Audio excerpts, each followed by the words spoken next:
ಎಲ್ಲರಿಗೂ ನಮಸ್ಕಾರ. KFETA YouTube ಚಾನಲ್ಗೆ, ಕನ್ನಡ ಯೂಟ್ಯೂಬ್ ಚಾನಲ್ಗೆ ಸ್ವಾಗತ. ಈ ಒಂದು ವಿಡಿಯೋದಲ್ಲಿ ನಾನು ಕಳೆದ ವಿಡಿಯೋದಲ್ಲಿ ಹೇಳ್ತಾ ಇದ್ದೆ, ಭಾಳಷ್ಟು ಮಾಹಿತಿನ ಹಂಚ್ಕೊಳ್ತಾ ಇದ್ದೆ ಹಣಕಾಸಿಗೆ ಸಂಬಂಧಪಟ್ಟಂತೆ. ಈ ಒಂದು ವಿಡಿಯೋದಲ್ಲಿ ಅಷ್ಟೇ ಜಾಗೃತಿ ಮೂಡಿಸಬೇಕು ನಿಮ್ಮೆಲ್ಲರಿಗೂ ಹಣಕಾಸಿನ ಬಗ್ಗೆ ಅಂತ ಹೇಳಿ ಈ ವಿಡಿಯೋದಲ್ಲಿ ನಾನು ಮುಖ್ಯವಾಗಿ ಮಾತಾಡುವಂಥ ವಿಚಾರ ಏನು ಅಂದರೆ ಹೂಡಿಕೆ ಅನ್ನುವಂಥ ಒಂದು ವಿಷಯಕ್ಕೆ ಮಾತಾಡ್ತೀನಿ. ಇನ್ವೆಸ್ಟ್ಮೆಂಟ್ ಅಂದರೆ ಏನು, ಹೂಡಿಕೆ ಯಾವಾಗ ಮಾಡಬೇಕು ಮತ್ತು ಹೂಡಿಕೆಯ ಮಹತ್ವತೆ ಏನು ಅನ್ನೋದನ್ನು ಈ ವಿಡಿಯೋದಲ್ಲಿ ಸಂಕ್ಷಿಪ್ತವಾಗಿ ತಿಳ್ಕೊಳ್ಳೋದಕ್ಕೆ ಮುಂದಾಗೋಣ. ಸಾಧಾರಣವಾಗಿ ನಾವು ಒಂದು ಘಟ್ಟದ ಬಳಿಕ ಅಂದರೆ ಒಂದು 18 ವರ್ಷ ಆದಮೇಲೆ ನಮಗೆ ಒಂದು ಅಡಲ್ಟ್ಹುಡ್ ಅಂತ ಬರುತ್ತೆ. ಅಡಲ್ಟ್ಹುಡ್ ಆದಮೇಲೆ ನಮಗೆ ಅಂತ ಹೇಳಿ ಪ್ರತ್ಯೇಕವಾದಂಥ ಒಂದು ಐಡೆಂಟಿಟಿ ಬರುತ್ತೆ. ಐಡೆಂಟಿಟಿಗೆ ಅನ್ವಯ ನಾವು ಉದ್ಯೋಗದಲ್ಲಿ ತೊಡಗಿಸ್ಕೊಳ್ತೀವಿ, ಅಥವಾ ವ್ಯಾಪಾರದಲ್ಲಿ ತೊಡಗಿಸ್ಕೊಬೋದು, ಅಥವಾ ಇತರೆ ಖಾಸಗಿ ಸಂಸ್ಥೆಗಳಲ್ಲಿ ಕೆಲಸ ಮಾಡ್ಬೋದು, ಸರ್ಕಾರಿ ಸಂಸ್ಥೆಗಳಲ್ಲಿ ಕೆಲಸ ಮಾಡ್ಬೋದು. ಆದರೆ ನಮ್ಮಲ್ಲಿ ಬಹುತೇಕವಾಗಿ ಒಂದು ಸೇವಿಂಗ್ ಮೈಂಡ್ಸೆಟ್ ಇರುತ್ತೆ. ನಾವು ಬಾಲ್ಯದಲ್ಲಿ ಒಂದು ವೇಳೆ ಪಾಕೆಟ್ ಮನಿನ ಸೇವ್ ಮಾಡೋದಾಗಿರಲಿ, ಹುಂಡಿನ ಜೋಡಿಸೋದಾಗಿರಲಿ, ಈ ರೀತಿ ಎಲ್ಲ ಪ್ರಕ್ರಿಯೆ ನಾವು ತೊಡಗಿಸ್ಕೊಂಡಿದ್ರೆ ಖಂಡಿತವಾಗ್ಲೂ ಸೇವಿಂಗ್ಸ್ ಅನ್ನುವಂಥ ಒಂದು ಪ್ರವೃತ್ತಿ ನಮ್ಮಲ್ಲಿ ಇದ್ದೇ ಇರುತ್ತೆ. ಆ ಸೇವಿಂಗ್ಸ್ನ ನಾವು ಹೇಗೆ ಇನ್ವೆಸ್ಟ್ಮೆಂಟ್ ಆಗಿ ಬದಲಾವಣೆ ಮಾಡಬೇಕು ಅನ್ನೋದನ್ನು ಈ ವಿಡಿಯೋದಲ್ಲಿ ನಾನು ಹೇಳಲಿಕ್ಕೆ ಇಷ್ಟಪಡ್ತೀನಿ. ಸಾಧಾರಣವಾಗಿ ನಿಮ್ಮಲ್ಲಿ ಸೇವಿಂಗ್ಸ್ ಇತ್ತು ಅಂತಂದರೆ ನೀವು ಸಣ್ಣ ವಯಸ್ಸಿಂದನೂ ಸಹ ಉಳಿತಾಯ ಮಾಡಿಕೊಂಡು ಭಾಳಷ್ಟು ಹಣವನ್ನು ನೀವು ಸೇರಿಸಿಟ್ಟಿದ್ದೀರಾ, ಕೂಡಿಟ್ಟಿದ್ದೀರಾ ಅಂತ ಆಯಿತು ಅಂದಾಗ ಅದರಲ್ಲಿ 25% ಹಣವನ್ನು ನೀವು ಹಾಗೆ ಒಂದು ರಿಸರ್ವ್ ಆಗಿ ಇಟ್ಕೊಳ್ಳಿ. ಪರ್ಸನಲ್ ಫೈನಾನ್ಸಲ್ಲಿ ಅದು ಬಹಳ ಮುಖ್ಯವಾದಂಥ ಪಾತ್ರ. ಮಿಕ್ಕಿದ 75% ಹಣ ಏನಿದೆ ಅದನ್ನು ನೀವು ಹೂಡಿಕೆಯಲ್ಲಿ ತೊಡಗಿಸ್ಕೊಳ್ಳಿ. ಆ 75% ಹಣವನ್ನು ಒಂದೇ ಹೂಡಿಕೆ ಯಂತ್ರದಲ್ಲಿ ಹಾಕಕ್ಕೆ ಹೋಗಬೇಡಿ. ಪ್ರತ್ಯೇಕವಾಗಿ ಬೇರೆ ಬೇರೆ ಬ್ಯಾಸ್ಕೆಟ್ಗಳಲ್ಲಿ ಹಾಕೊಂಡು ಹೋಗಿ. ಅದನ್ನು ಡೈವರ್ಸಿಫಿಕೇಶನ್ ಅಂತ ಕರಿತೀವಿ. ಒಂದೇ ಬ್ಯಾಸ್ಕೆಟಲ್ಲಿ ನೀವು ಅಂದರೆ ಒಂದೇ ಬುಟ್ಟಿಯಲ್ಲಿ ಎಲ್ಲ ಮೊಟ್ಟೆನೂ ಇಟ್ಬಿಟ್ರೆ ಆ ಬುಟ್ಟಿ ಬಿತ್ತು ಅಂದರೆ ಆ ಮೊಟ್ಟೆಗಳೆಲ್ಲ ಹೊಡೆದೋಗುತ್ತೆ. ಆ ರೀತಿ ಮಾಡಕ್ಕೆ ಹೋಗಬೇಡಿ. ಪ್ರತ್ಯೇಕವಾಗಿ ಬೇರೆ ಬೇರೆ ಬುಟ್ಟಿಯಲ್ಲಿ ಈ ರೀತಿ ಹಣವನ್ನು ನೀವು ಶೇಖರಣೆ ಮಾಡ್ಕೊತ ಹೋಗಿ. ಅದು ಬೇರೆ ಬೇರೆ ರೀತಿಯಾದಂಥ ಹೂಡಿಕೆ ಯಂತ್ರಗಳಲ್ಲಿ ಹಾಕೊಳ್ತಾ ಹೋಗಿ. ಅದರಲ್ಲಿ ಒಂದು ಇನ್ಶೂರೆನ್ಸ್, ಇನ್ನೊಂದು ಪಬ್ಲಿಕ್ ಪ್ರಾವಿಡೆಂಟ್ ಫಂಡ್ ಆಗಿರ್ಬೋದು, ಮತ್ತೊಂದು NSC ಆಗಿರ್ಬೋದು, ಪೋಸ್ಟ್ ಆಫೀಸಿನ NSC ಅಥವಾ KVP ಕಿಸಾನ್ ವಿಕಾಸ್ ಪತ್ರ, ಇನ್ನೊಂದು ಪ್ರೈವೇಟ್ ಇನ್ಶೂರೆನ್ಸಸ್ಗಳು ಕೂಡ ಇರುತ್ತೆ. ಅದರಲ್ಲಿ ಟರ್ಮ್ ಇನ್ಶೂರೆನ್ಸ್ಗಳಾಗಿರ್ಬೋದು.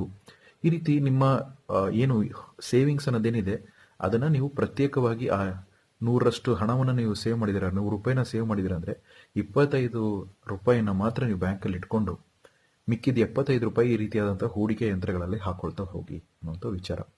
ಬಾಲ್ಯದಿಂದನೇ ನಿಮಗೆ ಸೇವಿಂಗ್ಸ್ ಹ್ಯಾಬಿಟ್ ಇರಬೇಕು. ಅದಿದ್ದರೆ ಮಾತ್ರ ನೀವು ಈ ರೀತಿಯಾದಂಥ ಒಂದು ಡಿಸಿಷನ್ಸ್ನ ತಗೊಳ್ಳೋದಕ್ಕೆ ಸಾಧ್ಯ ಆಗುತ್ತೆ. ಈ 75% ಒಂದು 25% ಹೈ ರಿಸ್ಕ್ ಇನ್ವೆಸ್ಟ್ಮೆಂಟ್ಸಲ್ಲೂ ಹಾಕ್ತಾ ಹೋಗಿ. ಅದು ಪ್ರತ್ಯೇಕವಾದಂಥ ಶೇರ್ಗಳಾಗಿರ್ಬೋದು, ಪ್ರತ್ಯೇಕವಾದಂತಹ ಕಂಪನಿಯ ಬಾಂಡ್ಗಳಾಗಿರ್ಬೋದು, ಪ್ರೈವೇಟ್ ಕಂಪನಿಯ ಬಾಂಡ್ಗಳು. ಇದರಲ್ಲಿ ಒಂದು 25% ಮೊತ್ತದಷ್ಟು ಮಾತ್ರ ನೀವು ಹಾಕೋಕ್ಕೆ ನೋಡಬೇಕು. ಮಿಕ್ಕಿದೆಲ್ಲದನ್ನು ನೀವೇನು ಮಾಡಬೇಕು, ಈ ಸೇಫ್ ಆಗಿರುವಂಥ ಇನ್ವೆಸ್ಟ್ಮೆಂಟ್ಸ್ಗಳಲ್ಲಿ ನಾನೀಗ ಹಿಂದೆ ಹೇಳಿದಂಗೆ ಈ ಹಣಕಾಸಿನ ಯಂತ್ರಗಳಲ್ಲಿ ಹಾಕೊಳ್ತಾ ಹೋಗಿ. ಪರ್ಸನಲ್ ಫೈನಾನ್ಸು ಬರೀ ವೈಯಕ್ತಿಕ ಜೀವನಕ್ಕೆ ಮಾತ್ರ ಅಲ್ಲ.